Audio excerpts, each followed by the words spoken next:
هذه عقيدتنا. قال تعالى: واعبدوا الله ولا تشركوا به شيئا. في هذه الأيام أصبح السلفي الواضح العارف بمنهج السلف يخاف من نقد الغثاء المميعة خشية أن يوصف بأنه من الحدادية، وهم أولى بالخوف، فإن سيوف أهل السنة ما زالت شاهرة في وجوه أهل البدع والضلال، ولكن أصبح العكس، والسبب هو ترك الشباب النظر في كتب العقيدة والكتب التي ألفت في الرد على أهل البدع ونقلت فيها الآثار المشرفة من أهل السنة في النيل من أهل البدع والأهواء. فاندثرت هذه الكتب وعلقوهم بأقوال وكتب المنطقيين وأهل البدع والأهواء، وصنفوهم لهم أنهم هم العلماء أصحاب التأصيل. أصبح الآن يتعاطفون مع أهل البدع ويجلسون معهم ويتكلمون معهم ويلتقوا بهم ويحتضنونهم ويجلسونهم في أفخم المجالس وأعظمها.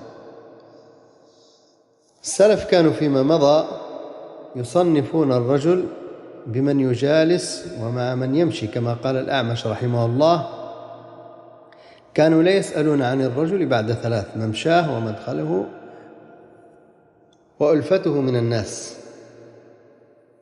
هذا واضح، الذي يمشي مع أهل البدع ومنهم، والذي يدخل معهم هو منهم، وإذا كانت ألفته أهل البدع فهو منهم.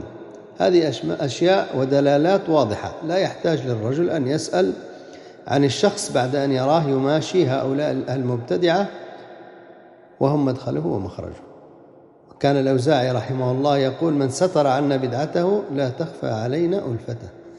مهما كان الإنسان يدعي أنه من السلفيين، ولكن في المحك تجده يلين لأهل البدع ويبتسم في وجوههم ويرحب بهم ويضحك في وجوههم ويكرمهم، بينما تجد وجهه إذا رأى السلفيين ينقلب.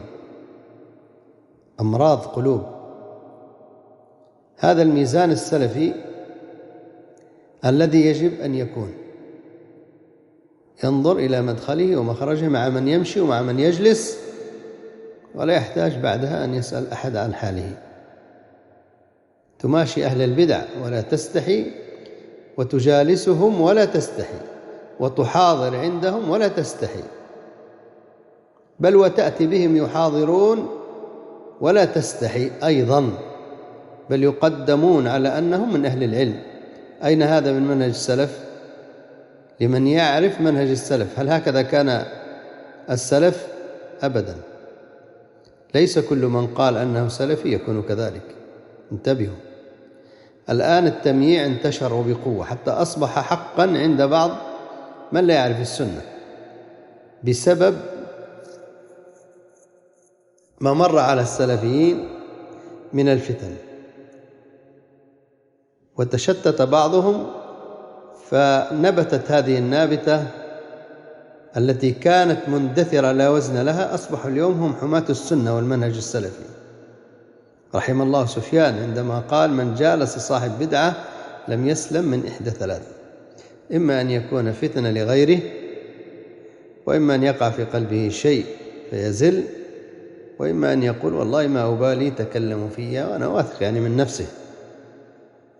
وأما الأول فتنة لغيره فهذا حاصل. فكم من إنسان اليوم جاهل، شباب صغار ما عرفوا المنهج السلفي، وأن فتحوا أعينهم على هؤلاء الذين ظنوهم بالفعل أنهم رؤوس أهل السنة وهم لا شيء، يجالسون أهل البدع فيفتن بهم هؤلاء الشباب فيكون سبب في انحرافهم ولو بعد حين، ويقع في قلبه حب هؤلاء خصوم السنة، وأما أن يرى نفسه فوق النقد ويجعل دينه وعرضه غرضا للطعن فيه بسبب جلوسه مع أهل البدع، ويحصل له العناد ويمرض قلبه بمجالسة أهل البدع، كما قال ابن عباس رضي الله عنه: لا تجالسوا أهل الأهواء فإن مجالستهم ممرضة للقلوب. ابن عباس الفقيه العالم يرى أن مجالسة أهل الأهواء والفتن ممرضة للقلوب، وهؤلاء يرون أن من الحكمة أن تجالس هؤلاء وتستدعيهم وتستضيفهم وتقدمهم على أنهم من أهل العلم وهم من أهل البدع.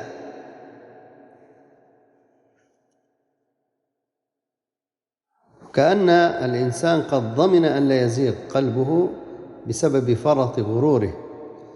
أيوب بن أبي تميمة السختياني أبو بكر رحمه الله كان يعرض على أهل البدع ولا يسمع منهم كلمة، يأتون إليه من أجل إلقاء كلمة يسمعها فيرفض. كان يقول كما ذكر سلام نبي مطيع، كان يقول: ولا كلمة ولا نصف كلمة.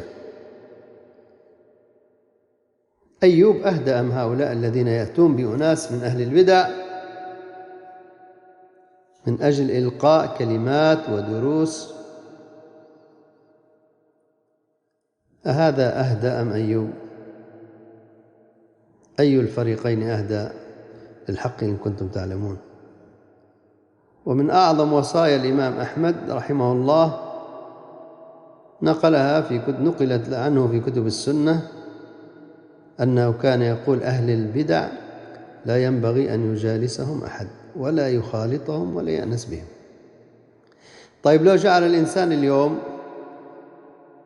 الميزان بين من يجالسون أهل البدع ويرحبون بهم ويخالطونهم ومنهج أحمد، يجد الفرق الواضح. وفي رسالته إلى مسدد كما طبقات الحنابلة في الإمام أحمد للإمام مسدد بن مسرهد قال: ولا تشاور صاحب بدعة في دينك. لا تشاوره، فكيف بمن يجالسه ويعظمه؟ وهل عقمت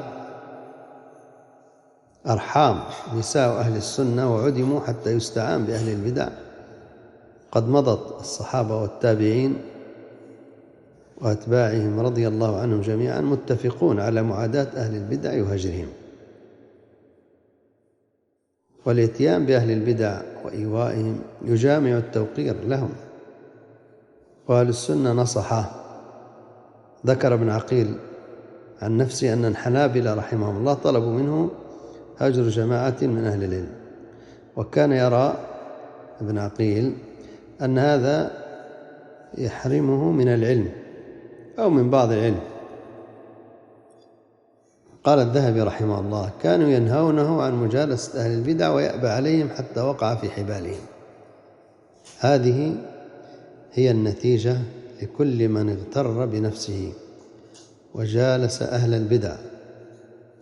فحري بكل عاقل أن ينظر في حاله ولا يغتر بتهويل الإعلام ولا فخامة المكان، فالسلفي عزيز حر. فأهل البدع لا يستعان بهم كما نص عليه الإمام أحمد وغيره، وأنه لا ينبغي أن يستعان بهم في شيء من أمور المسلمين، فإن ذلك أعظم الضرر على الدين وعلى المسلمين، وخاصة المجاهرة بالعداء لأهل السنة. هذا لا يجالس ولا نعمة ولا كرامة، لأن الشباب اليوم أصبحوا يخافون من المميعة أن يصفونهم بأوصاف الحدادية والمتشددين وغير ذلك من الأوصاف التي منتشرة اليوم، فوقعوا بسبب مجاراتهم والخوف في التمييع معه، وخافوا من إرهاب هؤلاء، فأصبح عندهم ضعف. فنصيحة لنفسي ولكم: لا تخافوا من هؤلاء، فلا حجة عندهم إلا الكذب وادعاء الحكمة وهم أضحوكة لأهل البدع، فارفعوا رؤوسكم بالسنة واصدعوا بها. قال تعالى: